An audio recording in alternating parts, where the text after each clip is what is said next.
Vote दिया है। सो election commission को चाहिए था कि एक दिन के अंदर ही उनको बुलाएं। 30 दिन तो मैक्सिमम टाइम है ना जो आपको फैसले के लिए दिया गया है। लेकिन एक तरफ जिस तरह मैंने आपको अर्ज़ किया, एक सबसे बड़ा जो सूबा है जो जो दुनिया का, असल में अगर देखा जाए तो दुनिया का जो पहले 10 बड़े ममालिक हैं, अगर पंजाब की आबादी को देखा जाए तो वो उतना ही बड़ा एक सूबा है जितना कि दुनिया के 10 बड़े ममालिक जो हैं। यूरोप में तो इतना बड़ा मुल्क ही कोई नहीं है। तो इतनी बड़ी आबादी को एक इंतज़ामी बहरान में, जहाँ एक तरफ हम सुनते हैं कि अदालतें 24 घंटे खुली होती हैं, दूसरी तरफ इलेक्शन कमीशन इस मामले को बिजनेस एज यूजुअल के तौर के ऊपर ले रहा है और उसमें जो है वो आपने मंगल की तारीख दे दी है।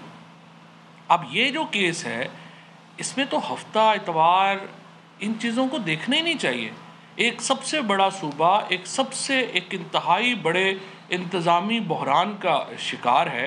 कोई वहाँ पे हुकूमत नहीं है। चीफ सेक्रेटरी आईजी जो हैं वो खुद अपनी मनमानी कर रहे हैं। उनको भी समझ नहीं आ रहा कि आखिर पॉलिसी क्या लेनी है, किसको फॉलो करना है। गंदम की ख़रीदारी रोकनी है, गंदम की ख़रीदारी जारी रखनी है, फ्लोर मिल्स के साथ हमारे ताल्लुकात जो हैं वो क्या होने हैं, पानी के ऊपर जो हमारा एक तनाज़ा चल रहा है उसके ऊपर हमने क्या मौक़िफ़ लेना है।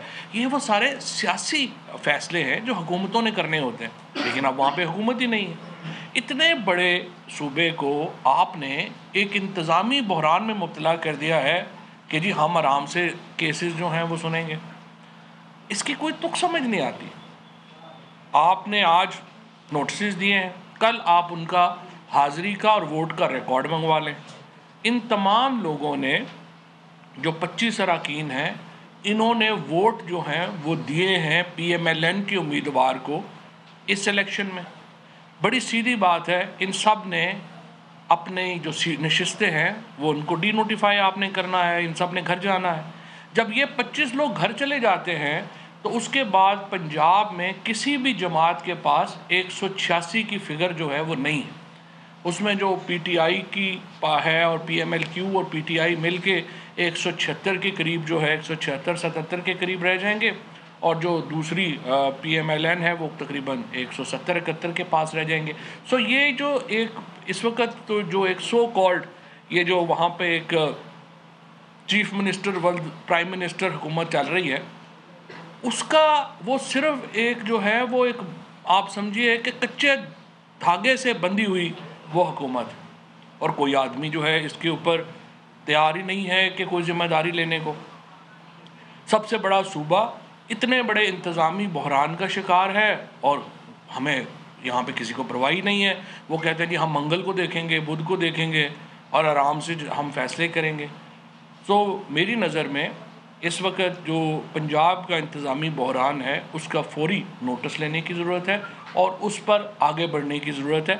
मैं इलेक्शन कमीशन को कहूँगा आप इसको बिज़नेस एज़ यूजुअल के तौर के ऊपर ना लें। इस केस की समाअत जो है वो आपने मंगल को डाली है, इसकी आप कल समाअत करें, कल परसों इसकी समाअत करें और पंजाब में आप ख़त्म करें इस मामले को।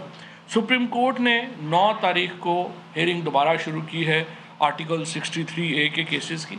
मैं ये समझता हूँ कि ये एक बड़ा मुस्बत कदम है और सुप्रीम कोर्ट से भी मैं अपील करूँगा कि इस मामले में एक हतमी फ़ैसला आना चाहिए कि ये इधर आखिर हम जा किधर रहे हैं और इसके मुताबिक जो है वो हमें आगे बढ़ने की ज़रूरत है।